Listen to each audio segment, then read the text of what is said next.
स्वागत है दोस्तों। क्लास 10th का पहला ही चैप्टर दिया है वास्तविक संख्याएं। मैं उन हर क्लास 10 स्टूडेंट के लिए कहना चाहता हूं कि आप लोग का ये पहला बोर्ड एग्जाम है जो आप किसी बोर्ड की परीक्षा देंगे। उस परीक्षा में आपकी पूरी 1 साल की मेहनत होती है ताकि आप उस परीक्षा में अच्छे नंबर को प्राप्त कर सकें। मैं ये नहीं जानता हूं कि आपके पास थोड़ा सा गणित की ज्ञान है या बहुत ज़्यादा गणित की ज्ञान है, लेकिन मैं आपको बेसिक से लेके एडवांस तक गणित की हर एक छोटी छोटी चीज़ को बताते हुए चलूँगा ताकि आपकी गणित सबसे ज़्यादा अच्छी हो जाए। ये वीडियो, इसके बाद की वीडियो, अगले अध्याय की अगली वीडियो, सारी वीडियो लाइन बाय लाइन आपको इसी वीडियो के डिस्क्रिप्शन में आपको उसका लिंक मिल जाएगा। एक एक वीडियो को देखिएगा ताकि रूल के साथ साथ आपको सारे क्वेश्चंस का अच्छे तरीके से आंसर और सॉल्यूशन भी मिल जाए।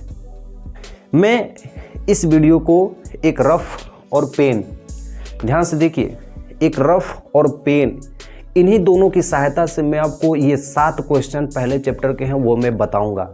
लेकिन उससे पहले मैं 10 मिनट सिर्फ आपके बेसिक्स को मजबूत करने के लिए मैं कुछ ऐसी चीज़ को बताऊंगा ताकि वो चीज़ आपके लिए आजीवन काम दे। ठीक है, ये 10 मिनट का बेसिक चीज़ समझ जाइए, ये आजीवन आपके लिए काम देगा। ठीक है, उसके बाद हम प्रश्नावली के हर एक सवाल को लगाना प्रारंभ करेंगे। तो चलिए एक ही बार अपने कॉपी पे चलिए आ गए अपने हम कॉपी पे, और मैं आपको ये संख्याओं के बारे में इतनी अच्छी तरीके से बताऊंगा कि सारी सवाल आपको आसान लगने लगेंगी। यही आपकी बेसिक हैं जो आपको ध्यान देना है। ठीक है, आप हिंदी से हो चाहे सीबीएसई से हो, दोनों लोग ध्यान से देखें।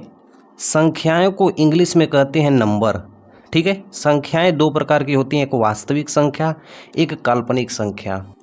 वास्तविक संख्या को इंग्लिश में रियल नंबर कहते हैं और काल्पनिक संख्या को इंग्लिश में इमेजिन नंबर कहते हैं। ठीक है, काल्पनिक संख्या में जैसे हो गया माइनस करड़ी में 2, माइनस करड़ी में 3, माइनस करड़ी में 4।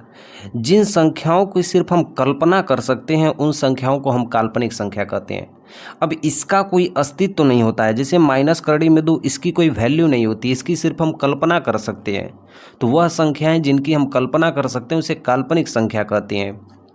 वास्तविक संख्याएं में कई प्रकार की होती हैं। जो संख्याएं वास्तव में होती हैं उन्हें वास्तविक संख्या कहते हैं। ठीक है, जैसे इसमें पहली संख्या प्राकृतिक संख्या होती है,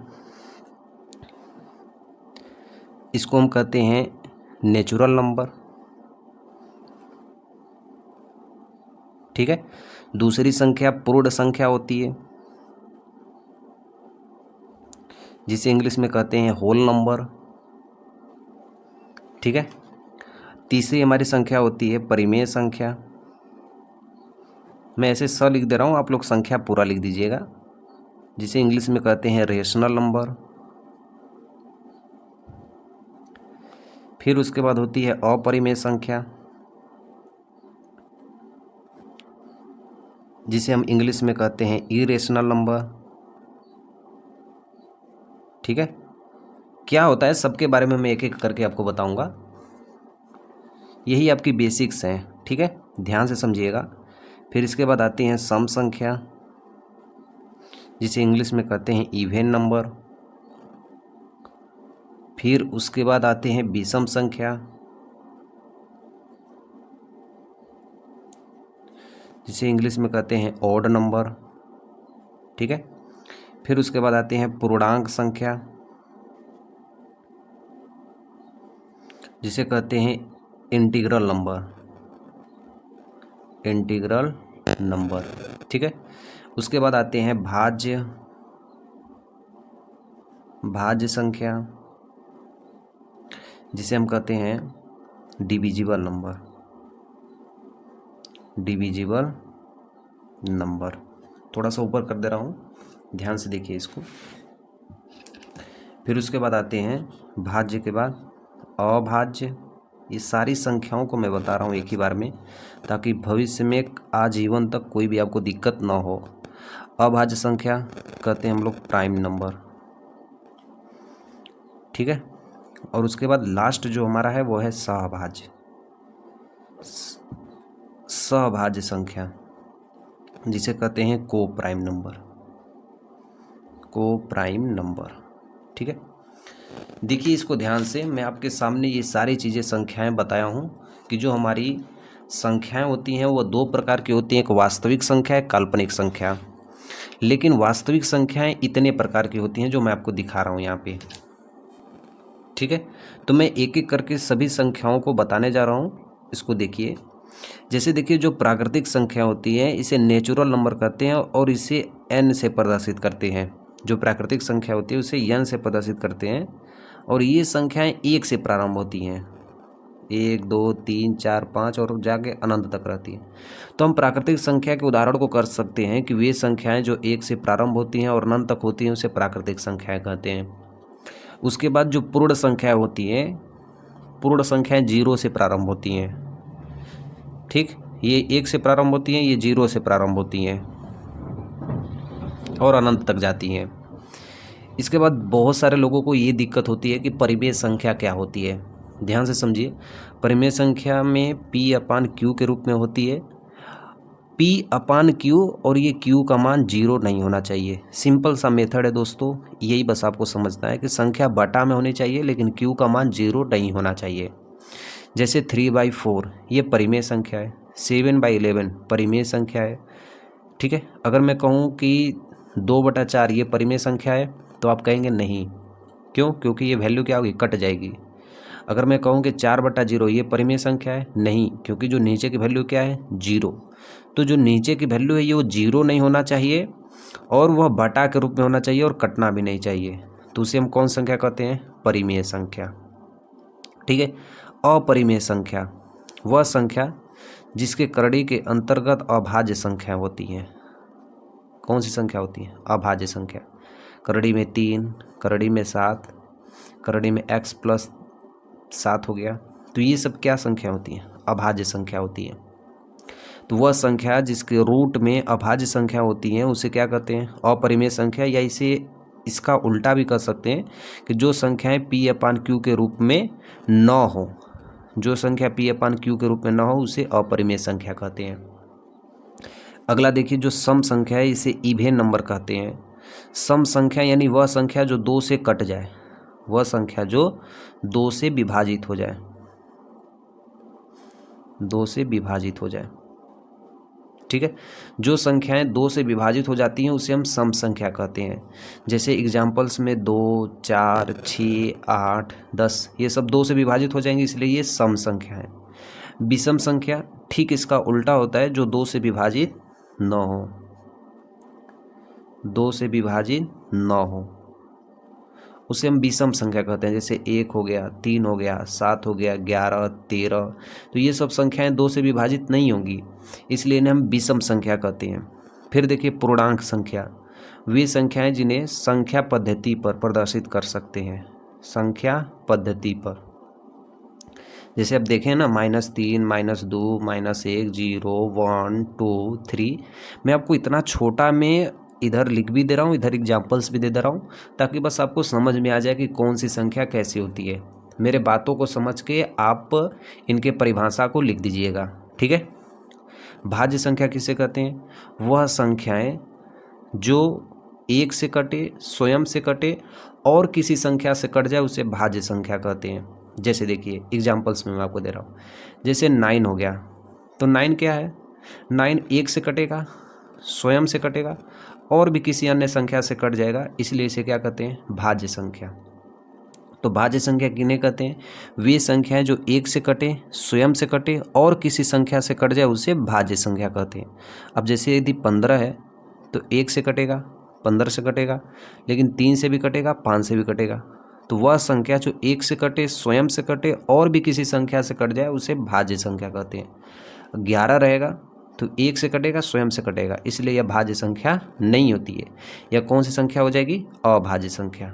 यानी वह संख्या जो 1 से कटे और स्वयं से कटे, वह संख्या जो 1 से कटे और स्वयं से कटे उसे अभाज्य संख्या कहते हैं। एग्जाम्पल में दिख दे रहा हूँ, 7 11 13 29 ये सब अभाज्य संख्या है, ठीक है। लास्ट में हमारा है सहभाज्य संख्या, जिसे इंग्लिश में कहते हैं को प्राइम नंबर, ठीक है। बहुत ही छोटा सा है, ज़्यादातर इसको लोग याद नहीं करते हैं, लेकिन सहअभाज्य संख्या किसे कहते हैं, जिनका म स 1 हो, ठीक है, कोई दो संख्या आपको दे दिया गया और उसका मसा कितना आया, 1 आया, उस संख्या को क्या कहते हैं, सभाज्य संख्या। एग्जाम्पल्स में मैं लिख दे रहा हूँ, जैसे 1 और 2 का मसा कितना आएगा, 1 ही होगा। 5 और 9 का भी मसा कितना होगा, 1 ही होगा। ठीक है, 11 और 29 का मसा 1 ही होगा। तो ऐसी ऐसी संख्याएं जिनका मसा सिर्फ 1 आता हो उसे हम कौन सी संख्या कहेंगे, सभाज्य संख्या या कोप्राइम नंबर। ठीक है, तो देख लीजिए, यही जो मेन बेसिक्स आपके संख्याएं हैं ये मैं आपको बता दे रहा हूँ, जो इस चैप्टर में क्या पूरे ज़िंदगी भर ये आपको काम देंगे। ठीक है, अब मैं आपको बताऊंगा इसके बाद एक और बेसिक चीज़, विभाजिता का नियम, जो हर एक क्लास 10 स्टूडेंट को आना चाहिए कि कौन सी संख्या किस संख्या से कट जाएगी। देखिए अब मैं आपको नेक्स्ट चीज़ बताने वाला हूँ, विभाजिता का नियम। यह नियम जानने से अब 2, 3, 4, 5, 6, 7, 8 और 9, ठीक है, और 10 तो पता ही है कि 10 कौन कौन संख्याओं से कट जाती है। तो ये जितनी भी संख्या है ना, विभाजिता का नियम जानने से आप ये जान जाएंगे कि ये संख्याएं इन संख्याओं से कट जाएंगी। यानी आपके सामने कोई भी संख्या होगी, आप उसे देख के ही पता कर लेंगे कि ये संख्या इनमें से कौन सी संख्या से कट जाएंगी। तो मैं पहला बताने जा रहा हूँ, वो है 2 का विभाजिता नियम। ठीक है, कौन सी संख्या का, संख्या 2 से। देखिए संख्या 2 से कौन कौन संख्याएं कटती है, जिन संख्याओं का इकाई अंक कितना हो, 0 हो, 2 हो, 4 हो, 6 हो, 8 हो, वह संख्या 2 से क्या होती है, पूरी तरह विभाजित हो जाती है। यानी आपके सामने कितना भी बड़ी से बड़ी संख्या हो, लेकिन उसके इकाई अंक में यदि ये 5 संख्याएं मिल गई तो समझ जाइए ये संख्या 2 से कट जाएंगी। एग्जाम्पल मैं आपको यहीं पे दे रहा हूँ, जैसे देखिए 2, 4, 322, 481 और लास्ट में दे दिया 8। ठीक है, अब बताइए ये 2 से संख्या कट जाएगी, तो मैं तो कहूँगा हाँ कट जाएगी, क्योंकि इसका जो इकाई अंक है, ये वाला इकाई अंक कितना है, 8 है। तो मैं बोला हूँ ना, इकाई अंक में ये कोई भी यदि आ गया तो समझ जाइए ये संख्या 2 से कट जाएगी। इसको यदि 2 से भागा देंगे तो ये संख्या 2 से कट जाएगी। एक और मैं एग्जांपल दे रहा हूँ, जैसे 2, 4, 7, 2, 1। अब ये 2 से संख्या कटेगी, नहीं कटेगी, क्योंकि इकाई का अंक कितना है, 1 है। तो इकाई के अंक में 0, 2, 4, 6, 8 आ जाए तो वो संख्या 2 से विभाजित हो जाती है। अब हम दूसरा चलेंगे 3। ठीक है, 3 और 9 दोनों ट्रिक इसी पे काम करती है, 3 और 9 वाली। तो संख्या 3 व 9, इसके बारे में हम देखते हैं। इसका ट्रिक यही होती है कि सभी संख्याओं का योग बटा के, यदि हमें 3 का पता करना है तो 3 से भागा देंगे, 9 का पता करना है तो 9 से भागा देंगे। ठीक है, एग्जाम्पल जैसे मैं बता रहा हूँ, 1, 3, 2। अब कोई हमसे कह दिया कि भैया ये संख्या 3 से कटेगी, तो मैं कहूँगा पता नहीं, लेकिन मैं जानता रहूँगा कि सभी संख्याओं का योग, इन सभी संख्याओं का योग कर दूंगा। तो 1, 3, 1, 4, 2, 6 आ गया ना। अब हमें संख्या 3 का पता करना है तो हम 3 का भागा देंगे, 3 से भागा देंगे तो ये कट जाएगा। कितना बार में कटेगा, 2 बार में। यदि यह वैल्यू कट जाती है तो समझ जाओ ये भी संख्या 3 से कट जाएगी। एक और एग्जाम्पल मैं दे दे रहा हूँ आपके सामने, जैसे मैं दे दिया कि 2, 4, 9, 3, 2, 1। ठीक है, ये कोई संख्या हो गई। अब कोई बोला कि ये 3 से कट जाएगी, तो कैसे, मैं सभी संख्याओं का योग कर दूंगा। 4, 2, 6, 6, 9, 15, 16, 17, 18, 19, 20, 21। तो जोड़ने पे कितना आया, 21 आया। और 21 3 से कट जाएगी, तो बोलूँगा हाँ कट जाएगी, 3, 7, 21। यानी ये भी संख्या 3 से कट जाएगी। 3 और 9 का सेम यही नियम चलता है। अब हम चलेंगे ये 4, ठीक है, 4 का नियम देखने के लिए।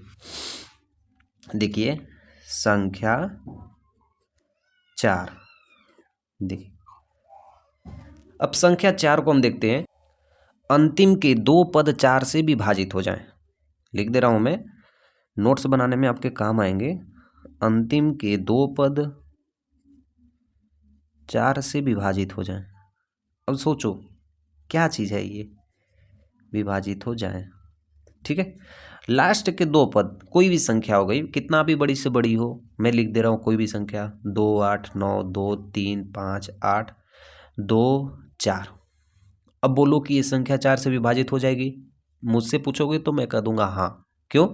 क्योंकि अंतिम का जो दो पद हैं, अंतिम के दो संख्याएं हैं 24, ये 4 से कट जाएंगी, तो मैं कहूँगा हाँ, 4 छक्का 24, तो ये पूरी संख्या 4 से कट जाएगी। ठीक है, यदि मैं एक संख्या लिख दे रहा हूँ 2 8 9 2 3 8 5 और यहीं पे 2 5 कर दिया, ये चीज़ हमसे पूछोगे कि भैया ये कटेगा, मैं कहूँगा नहीं। क्यों? क्योंकि अंतिम की दो संख्याएं ये 4 से नहीं कटेंगी, इसलिए ये संख्या 4 से नहीं कटेगी। ठीक है, अब इसके बाद देखिए 5, संख्या 5, संख्या 5, इसकी विभाजिता नियम क्या होती है?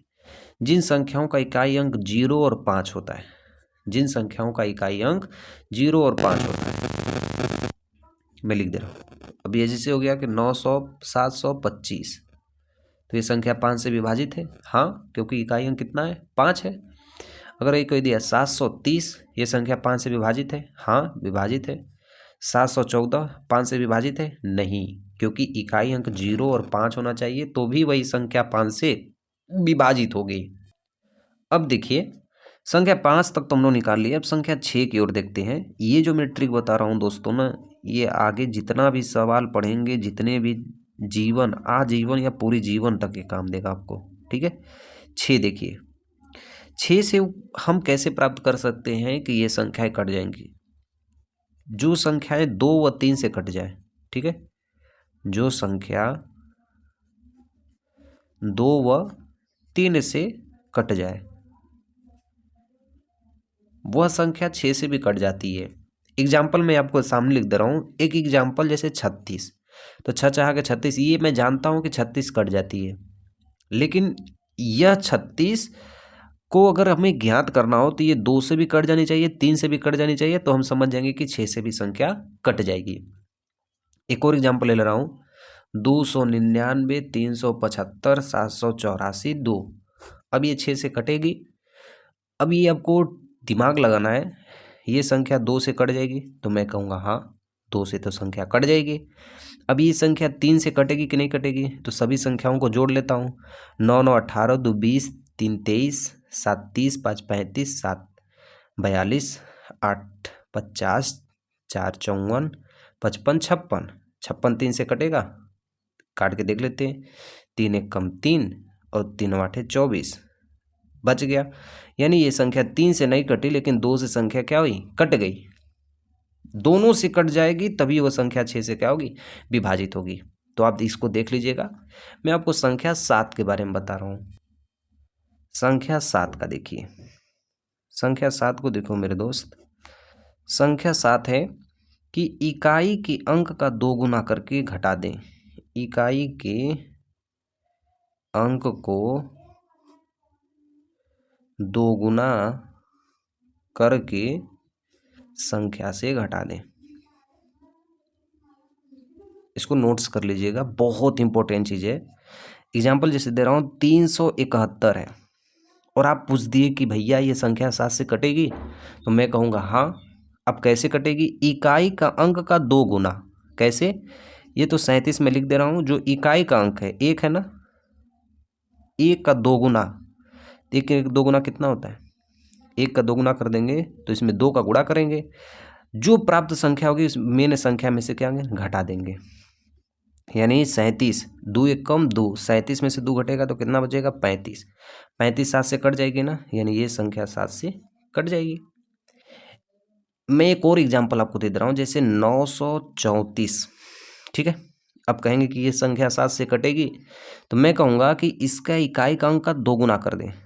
93 में से इकाई का अंक का 2 गुना कर दें तो 4 का दूना कितना होता है? 8। 93 से 8 में घटाऊंगा तो कितना बचेगा? 85। 85 7 से कटेगा? नहीं कटेगा, तो यानी ये भी संख्या 7 से नहीं कटेगी। तो ये संख्या 7 का नियम है। अब हम चलते हैं 8 का नियम। संख्या 8, संख्या 8 देखिए, अंतिम 3 संख्याओं का योग, अंतिम तीन संख्या का योग 8 से विभाज्य हो। अंतिम तीन संख्याओं का योग 8 से विभाज्य हो। एग्जाम्पल में 5, 5, 2, 1, 8, 4 अंतिम की तीन संख्या 8, 4, 12, 1, 13। ठीक है, 8, 4, 12, 1, 13।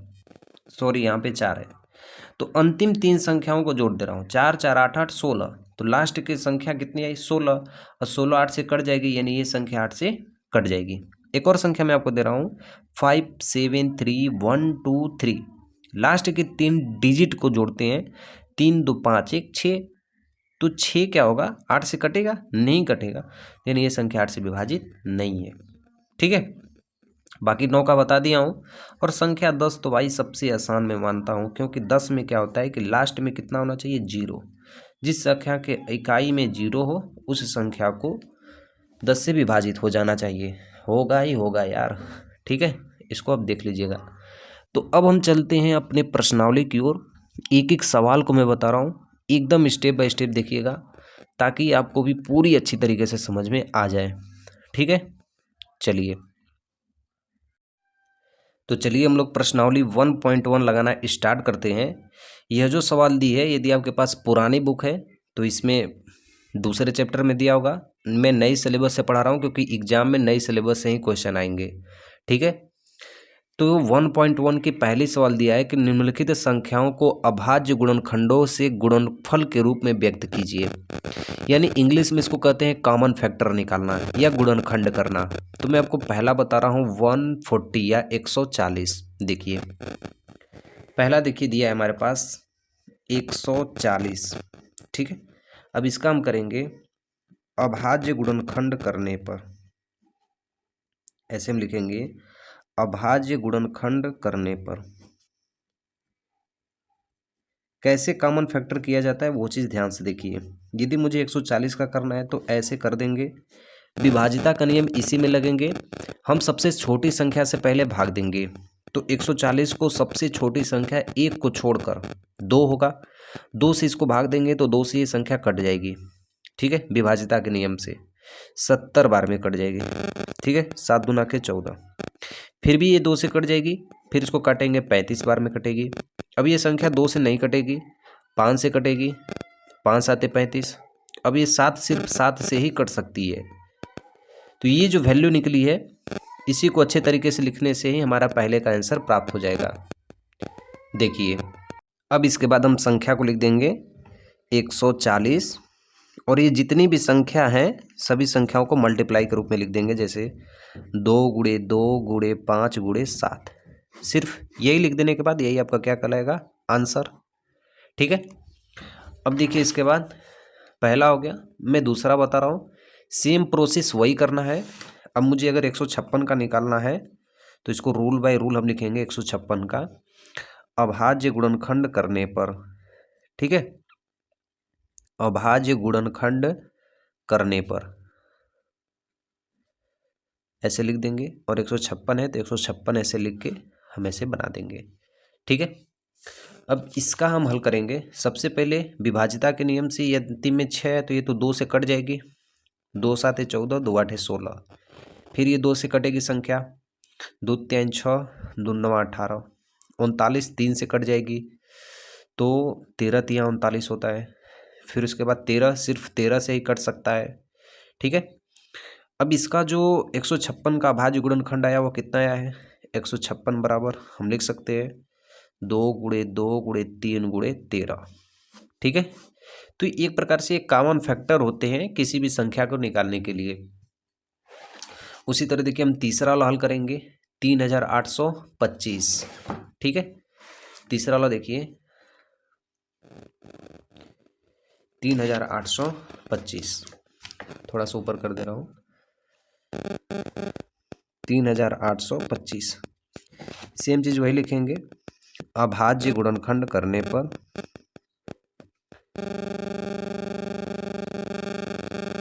अभाज्य गुणनखंड करने पर जो वैल्यू है वो हम वैल्यू लिख देंगे 3825, और इसका हम फैक्टर कर देंगे। अब यहाँ पे फैक्टर करेंगे तो ये सबसे छोटी संख्या से पहले काटेंगे, पहले देख लेते हैं कि 2 से तो कटेगा नहीं, इसे हम ट्राई करते हैं 3 से कटेगा, तो 3 वाला नियम लगाएंगे। 8 3 12, 13 14 और 14 5 19। ठीक है, 19 भी नहीं कटेगा, 19 भी 3 से नहीं कटेगा। एक बार और ऐड कर लेते हैं हम इसको। 8 3 12, 13 14, 14 5 21, 3 से कट जाएगा, यानी ये संख्या 3 से कट जाएगी। तो 3 एकम 3, 3 दूना के 6, 3 चौके 12। ठीक है,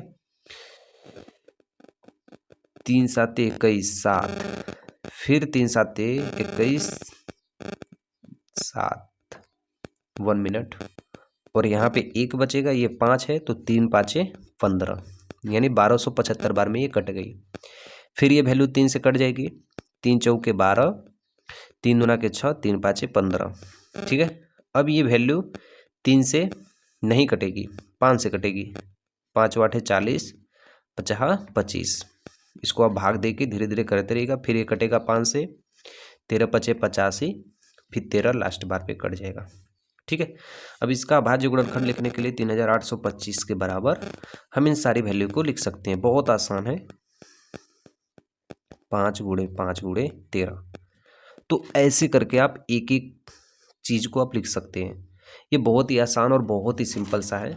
ठीक है, तो मैं पहला दूसरा तीसरा आपको बता दिया हूँ, चौथा और पांचवा मैं आपको होमवर्क में दे रहा हूँ। इसके प्रैक्टिस करेंगे 1 2 तो इसको समझ में आ जाएंगे। ठीक है, तो ये दोनों आप लोग अपने से करिएगा, मैं चौथा बता दे रहा हूँ। ठीक है, 5005 का देखिए चौथा। अब हम लोग चौथे पे हल करने जा रहे हैं। चौथा में दिया है 5005। ठीक है, अब इसको हम लिख देंगे अभाज्य गुणनखंड करने पर। अब 5005 का हम क्या कर लेते हैं, फैक्टर निकाल लेते हैं या गुणनखंड। तो सबसे पहले ये तो 5 से ही कटेंगे, 5 एकम 5, 0 0 1। ठीक है, उसके बाद हम काटेंगे इसको, ये किस वैल्यू से अब कटेगी, अब एक ही वैल्यू से कटेगी, ये 7 से। ठीक है, 7 से कटेगी, 7 एकम 7, यहाँ 3 बचा, 7 चौक 28, 7 तिलिक 21, 143 बार में। ठीक है, और 143 11 से कटेगा, 11 एकम 11, 11 तिहाई 33। अब फिर 13 13 से कटेगा। ऐसे करके हम इसको कर सकते हैं। ऐसे अगर भाग आ जाए तो आप इसको आसानी से कर सकते हैं इसको। ठीक है, बहुत ही आसान चीज़ है। इतना नहीं करोगे यार तो कुछ नहीं कर पाओगे। ठीक है, भागा देना आपको सीखना होगा। मैं विभाज्यता का नियम आपको बताया हूँ, प्रैक्टिस करना धीरे धीरे दोस्त, आपको सब समझ में आ जाएंगे। अब इसका अभाज्य गुणनखंड कितना होगा 5005 का, 5 गुणे 7 गुणे 11 गुणे 13। ठीक है, तो मैं पहले के 4 सवाल को आपको बता दिया हूँ। अब हम पढ़ने वाले हैं दूसरी सवाल। दूसरे में दिया है कि पूर्णांकों के निम्नलिखित युग्मों के एचसीएफ यानी मसा और एलसीएम यानी लसा, मसा लसा इसको हिंदी में कहते हैं महत्तम समापवर्तक लघुत्तम समापवर्तक। तो ये जो 2 संख्याएं दी हैं, इनके लसा और मसा ज्ञात कीजिए और जांच कीजिए कि 2 संख्याओं का गुणनफल लसा और मसा के बराबर होता है। बल्कि ये जो दिख रहा है ना, 2 संख्याओं का गुणनफल लसा और मसा के बराबर होता है, ये एक फार्मूला है, इसको याद कर लीजिएगा। ठीक है, मैं पहला बताने जा रहा हूँ 26 और 91। देखिए संख्या क्या दिया है, 26 और 91। तो सबसे पहले 26 का गुणनखंड अलग करेंगे, 91 का अलग करेंगे, और एक सवाल मैं बताऊंगा, इसी के टाइप की तीनों सवाल हैं। ठीक है, देखिए सबसे पहले मैं 26 का गुणनखंड निकाल देता हूँ। 2 से कटेगा तो 13 दूना के 26, 13 से काटेंगे तो एक बार में कटेगा। ठीक है, तो 26 का कितना आया 2 गुणे 13। अब 91 का निकालेंगे गुणनखंड, तो 7 से काटेंगे तो 13 सते 91, फिर 13 से काटेंगे तो 13 एकम 13। ठीक है, तो 91 का फैक्टर कितना निकला हमारे पास 7 गुणे 13। ठीक है, अब देखिए हमें लसा और मसा कैसे ज्ञात करते हैं, HCF इसे कहते हैं मसा। जो कॉमन दोनों में मिलता है उसे हम कहते हैं मसा, इन दोनों में कॉमन हमको क्या मिल रहा है 13। देखिए 13 इसमें भी है 13 इसमें भी है, तो इसका मौसा कितना होगा 13 होगा। एलसीएम को कहते हैं लघुत्तम समापवर्तक या lowest common multiple highest common factor. तो इसका जो लघुत्तम समापवर्तक होगा, पहले जो वैल्यू कॉमन मिल रही है उसको तो लिख लेंगे, बाकी जो वैल्यू बची रहती है उसका मल्टीप्लाई कर देते हैं यानी गुणा। ठीक है, ध्यान से समझिए। मासा में क्या करते हैं कि जो दोनों में कॉमन मिलता है उसको एक बार लिखते हैं, वही हमारा मासा होता है जो दोनों में कॉमन होती है। लसम में क्या होता है, एलसीएम में, कि जो कॉमन होती है उसको लिखते हैं, लेकिन जो बची हुई संख्याएं होती हैं उसका भी गुणा कर देते हैं। तो 7 दूना के 14, 13 गुणे 14, और 13 में 14 का गुणा करेंगे तो 182 आएगा। ठीक है, 13 में 14 का गुणा करेंगे तो कितना आएगा 182। लेकिन क्वेश्चन में हमको एक चीज़ दिया है, मैं जो तो आपको बता रहा हूँ कि इसको हमको जांच करना है। देखिए दिया ना, जांच कीजिए दो संख्याओं का गुणनफल मौसा और लौसा के बराबर होते हैं। तो हम यहाँ पे लिखना है जांच करने पर दोनों संख्याओं का गुणनफल, दोनों संख्याओं का गुणनफल किसके बराबर होता है, एचसीएफ और एलसीएम के गुणनफल के बराबर होता है। दोनों संख्या का गुणनफल यानी 26 और 91, 26 और 91 का गुणा करेंगे और एचसीएफ और एलसीएम इनका गुणा करेंगे 13 में 182 का। ये दोनों क्या होना चाहिए बराबर। ये दोनों यदि बराबर रहेंगे तभी हमारी सवाल सही कह जाएगी। ठीक है, इसके यदि मल्टीप्लाई करेंगे तो हमारी वैल्यू आएगी 2366। ठीक है, और इसका भी मल्टीप्लाई करेंगे तो 2366। ये रूल होता है। रूल में कहे जाते हैं कि यदि दोनों संख्याओं का गुणनफल लौसा और मौसा के बराबर हो गया तो ये सवाल सही हमने लगाई है। यदि बराबर नहीं हुआ तो समझिए ये सवाल कहीं ना कहीं हम लोग गलत लगाए हैं। ठीक है, इसका मैं गुणा पहले से कर लिया हूँ ताकि समय थोड़ा कम लगे। ठीक है, अब ये दूसरा का मैं पहला बता दिया हूँ। अब देखिए दूसरा का दूसरा, देखिए उसमें क्या दिया है यहाँ पे 510 और 92। ठीक है, अब इसको मैं हल करने वाला हूँ 510 और 92। ये मैं दूसरा का दूसरा बता रहा हूँ 510 व 92। ठीक है, देखिए ब्लर जैसा नहीं ना आ रहा है यहाँ पे। देखिए अब हम 510 का कॉमन फैक्टर निकालेंगे, ऐसे हम करके निकाल देते हैं 510 का। तो 2 से कटेगा ये वैल्यू, इसको 2 से जब हम काटेंगे 2 दूना के 4, यहाँ पे 11 बचा, 2 पाँचे 10 और 2 पाँचे 10, 255 आया है। ठीक है, इसकी वैल्यू कितना आई 255। अब इसके बाद देखिए फिर इसको हम काटेंगे 5 से, 50 25 5 एकम 5, 51 बार में कट गया। अब ये 51 बचा है तो 5 1 6 यानी 3 से भी कटेगा। वैल्यू किससे कटेगी 3 से भी कटेगी, 3 एकम 3 और 3 साते 21। लास्ट में 17 है जो कि सिर्फ 17 से ही कटेगी, तो 17 एकम 17। ये 510 का मैंने कर दिया हूँ। ठीक है, अब हम करेंगे 92 का, ये जो 92 लिख रहा है इसका भी अभाज्य गुणनखंड कर देंगे। तो सबसे पहले 2 से काटेंगे, 2 चौके 8, 2 छक्का 12। फिर इसको 2 से काटेंगे, 2 दूना के 4, 2 तिहाई 6। फिर लास्ट में हमारे पास 23 बचा जो कि अभाज्य संख्या है, तो 23 सिर्फ 23 से ही कट सकती है और किसी भी संख्या से नहीं कटेगी। दोनों वैल्यू को लिख लेते हैं। 510 का क्या है 2 5 3 17, 2 5 3 और 17, और 92 का क्या है 2 2 23, 2 गुणे 2 गुणे 23। अब इन दोनों का हमको देखिए एचसीएफ और एलसीएम दोनों ज्ञात करना है।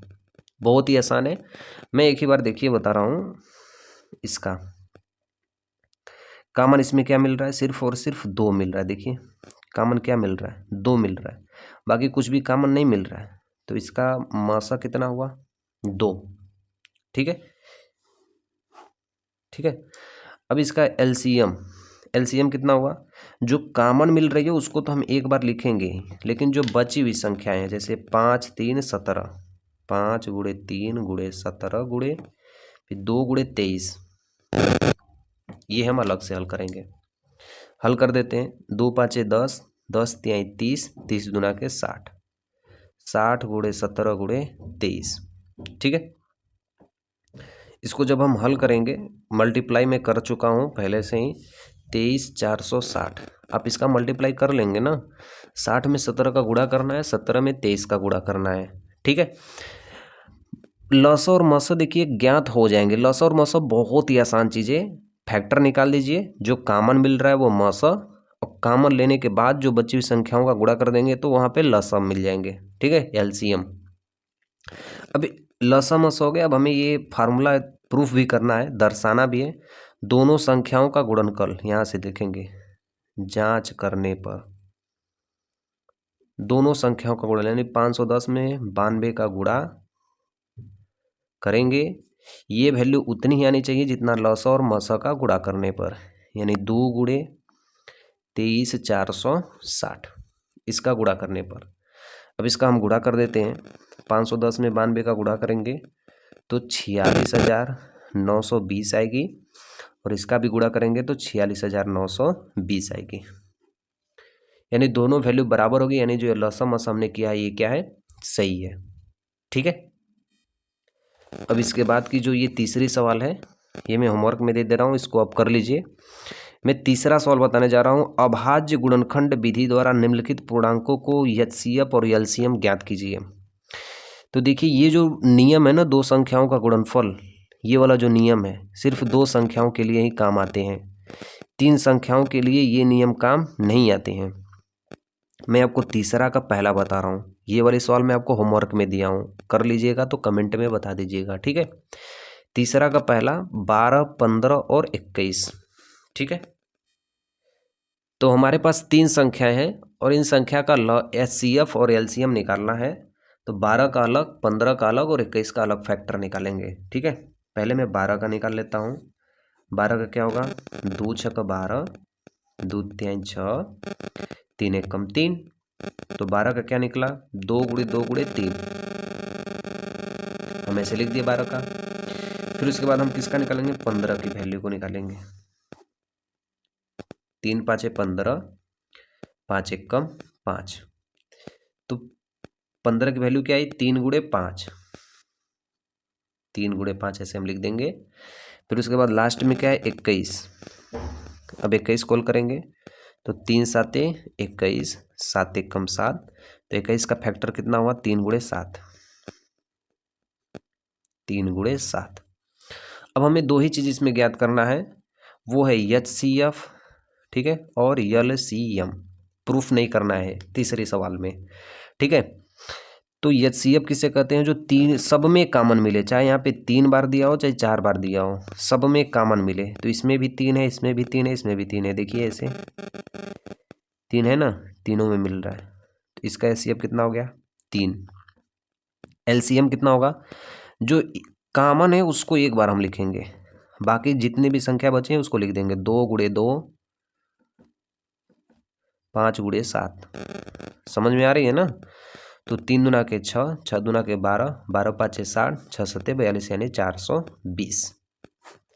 तो इसका मस 3 और लस 420, ठीक है। अब इसके बाद मैं आपको बताऊंगा, ये देखिए तीसरा का दूसरा 17 23 और 29, ठीक है, 17 23 और 29, ये भी बता रहा हूँ, तीसरा का दूसरा, ठीक है, 17 23 और 29। एक चीज आप लोग ध्यान से देखिएगा, 17 23 29 ये तीनों अभाज्य संख्या हैं, ठीक है। अभाज्य संख्या उसे कहते हैं जो एक से कटे और स्वयं से कटे। अभाज्य संख्याओं का जो मसा होता है ना, वो 1 होता है, ये भी अभाज्य संख्या है, ये भी अभाज्य संख्या है, और ये भी क्या है, अभाज्य संख्या है। तो अभाज्य संख्याओं का जो मसा होता है ना, वो 1 होता है, और एलसीएम क्या होता है, तीनों संख्याओं का मल्टीप्लाई कर दें, 17 गुणे 23 गुणे 29। ठीक है, तीनों संख्याओं का हम मल्टीप्लाई कर दे रहे हैं, 17 गुणे 23 गुणे 29। इसकी वैल्यू आई है 11,339। तो ये रहा तीसरा का दूसरा आंसर भी इसका लिखा दिए कि कोई भी अभाज्य संख्या होती है उसका मासा 1 होता है और लसा उसका मल्टीप्लाई कर देना, कहीं भी आप देखेंगे। और उसके बाद देखो यहाँ पे तीसरा का तीसरा 8, 9, 25 सिंपल सा है, इसको कर लीजिएगा। मैं आपको बता रहा हूँ चौथा नंबर HCF। देखिए HCF दिया है, दोनों संख्याओं का 9 है और LCM ज्ञात करना है। ठीक है, देखिए ये वाला नियम देख रहे हैं ना, दो संख्याओं का गुणनफल बराबर HCF गुणे LCM। ठीक है, इसी फार्मूले से हम इस सवाल को लगाएंगे। दो संख्याओं का मसा 9 दिया है और लसा कितना दिया है, लसा हमको ज्ञात करना है। तो ये वाला फार्मूला पहले लिख लेते हैं, पहले जो दिया है वैल्यू वो लिख लेते हैं। ठीक है, जैसे देखिए क्वेश्चन नंबर कौन सा है, 4 नंबर है। इसका दिया है संख्या 1 यानी पहली संख्या, 306, संख्या 2 कितनी दिया है 657, और इसका जो मासा है वो मासा कितना दिया है, महत्तम समापवर्तक 9। ठीक है, अब हमको क्या ज्ञात करना है, लसा यानी LCM। LCM हमें क्या करना है, ज्ञात करना है। ठीक है, फार्मूला ये हमारे पास होता है, फार्मूला सब लोग जानते हैं कि दो संख्याओं का गुणनफल, दो संख्याओं का गुणनफल किसके बराबर होती है, HCF और LCM के, इन दोनों के बराबर होती है। दो संख्याओं का गुणनफल यानी दोनों संख्या क्या है, 306 और 657, फर्द लिख दो 306 गुणे 657। मासा क्वेश्चनों में दिया है HCF का मान, ठीक है 9। हमको ज्ञात करना है क्या, LCM। हमको जिस चीज़ की मान ज्ञात नहीं होते ना उसको यक्स मान लेते हैं। ठीक, नहीं है तो सिर्फ LCM में लिख दो, कोई दिक्कत नहीं है। ठीक है, इधर देखो जो चीज़ गुणा में रहती है ना, इक्वल टू की इधर जाती है तो ठीक उसका उल्टा हो जाता है। जैसे इधर गुणा तो इधर भागा, इधर प्लस इधर जाएगी तो माइनस। ठीक है, तो इधर 9 गुणा में इधर आएगी तो भागा में, तो हम इसलिए लिख देंगे LCM बराबर 306 गुणे 657 बटा के 9। ठीक है, मैं बता रहा हूँ ये कितनी बार में कटेगा, 34 बार में। इसको अगर काटेंगे ना 34 बार में कटेगा। तो 34 गुणे ये जो मान बचा हुआ है 657, इसको लिख देंगे LCM। अब इसका गुणा कर देंगे, जो वैल्यू आएगी वही हमारा LCM होगा। यानी LCM का मान कितना होगा, गुणा कर दे रहा हूँ मैं 223 और 38, ये LCM का मान होगा इसका। ठीक है, तो ये रहा चौथा क्वेश्चन। अब देखिए पांचवा क्वेश्चन क्या दिया है इसमें। इस क्वेश्चन में आप थोड़ा सा भी कंफ्यूजन मत लीजिएगा। देखिए दिया है कि जांच कीजिए कि क्या किसी प्राकृतिक संख्या n के लिए 6 के पावर n अंक पर 0 पर समाप्त होती है। ठीक है, देखिए तो सवाल ही हमको दिया है जांच करने के लिए, और इसमें कह रहा है कि कोई प्राकृतिक संख्या मान लीजिए n है। ठीक है, वो 6 के घात पे बैठी हुई है, कितना बार इसका अंक किया जाए कि 0 पर ये समाप्त हो जाएगी। और जानते हैं पीछे ही एक पेज आप इस तरह पलटेंगे ना तो आपको यहाँ पे एक रूल दिया होगा कि चाहे कोई भी संख्या हो, 4 हो, 6 हो, 8 हो, 10 हो, यदि उसके गुणनखंड में यदि 5 और 2 पूरा पढ़ेंगे ना तो इसमें दिया रहेगा, जब तक 5 और 2 अगर नहीं आएगा तब तक इसका गुणनखंड 0 पर कभी भी समाप्त नहीं होगा। एक ही बात में समझिए, यदि 5 और 2 आ गया तो समझ जाइए ये गुणनखंड समाप्त हो जाएंगे। अब देखिए जैसे 6 है, मैं इसको हल करके बता रहा हूँ आपको।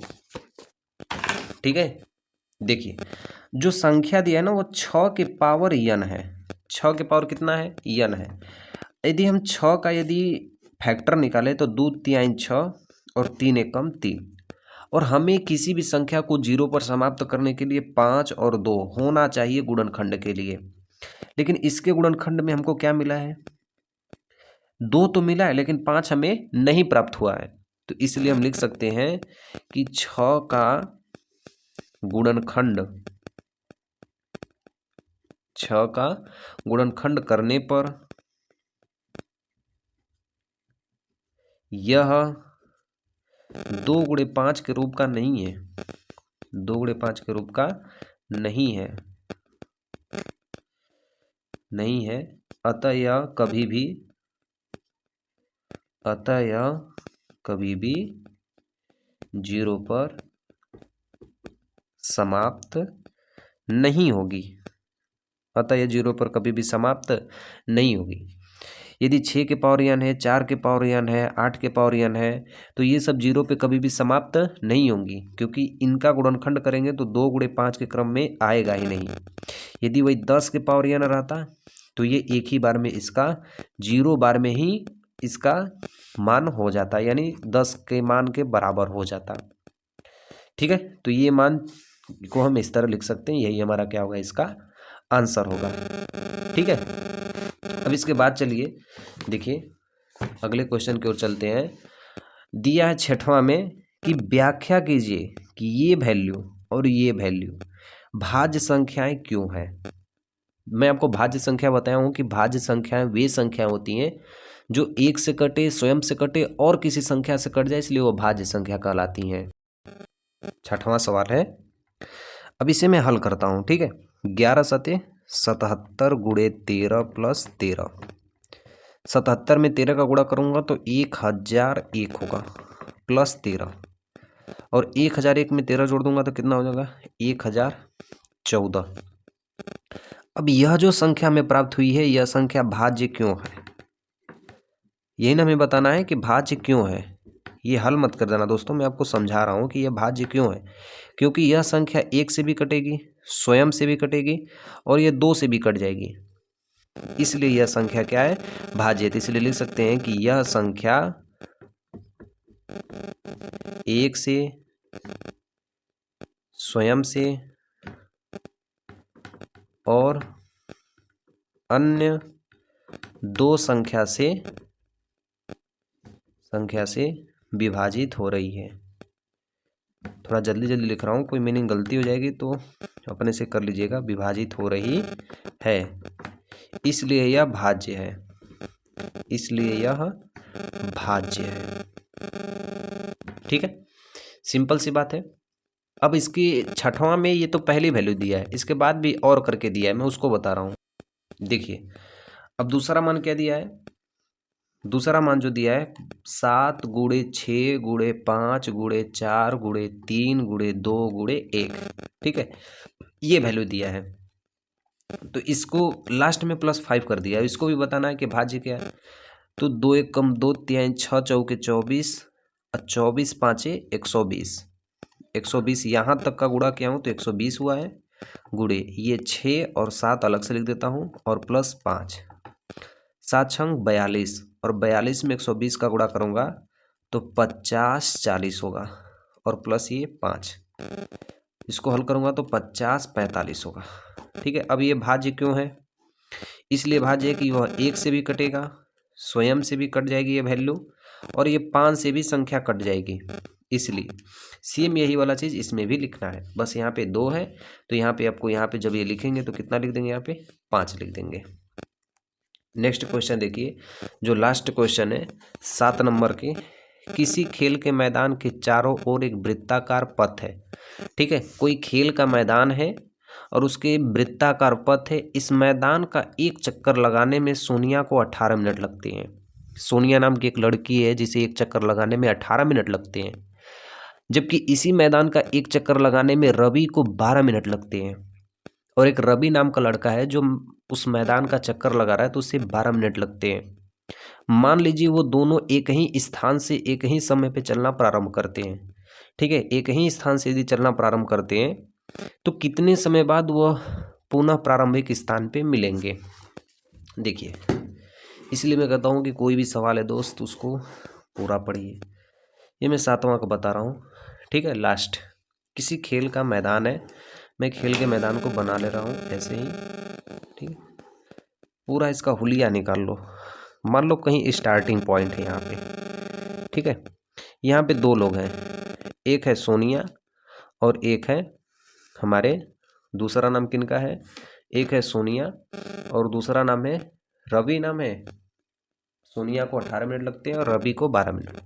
तो यहाँ से जब सोनिया निकल रही है तो सोनिया को ये पूरा एक चक्कर लगाने में, ठीक है, 18 मिनट लगते हैं और रवि को एक चक्कर लगाने में कितना मिनट लगते हैं, 12 मिनट लगते हैं। तो ये दोनों एक ही जगह से निकले, फिर ये ऐसी कौन सी जगह है कि कहाँ पे ये सब दोबारा मिलेंगे। कम से कम जब बात की जाती है तो वहाँ पे एलसीएम निकालते हैं और अधिक से अधिक बात की जाती है तो वहाँ पे एचसीएफ निकालते हैं, ठीक है। तो 18 और 12 इनका क्या निकालेंगे, ल, ठीक है, या इसको कहते हैं एलसीएम। कम से कम पूछा है ना कि यह कब एक ही जगह पे मिल जाएंगे। तो लघुत्तम समापवर्तक निकालेंगे 18 और 12 का निकाल देंगे।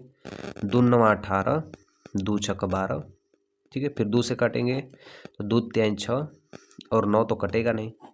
फिर 3 से काटेंगे तो 3 3 के 9, 3 1 कम 3। फिर एक बार 3 से वैल्यू कटेगी, 3 1 कम 3 और ये एक वैल्यू है जी।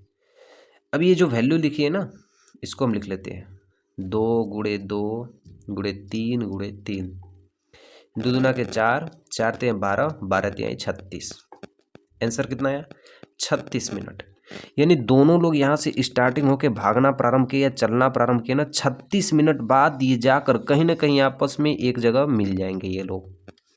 तो ऐसे जब सवाल आते हैं ना तो वहाँ पे एलसीएम लगाते हैं, लसा का प्रयोग करते हैं, और जब अधिक से अधिक समय पूछता है तो वहाँ पे मासा का प्रयोग करते हैं, ठीक है।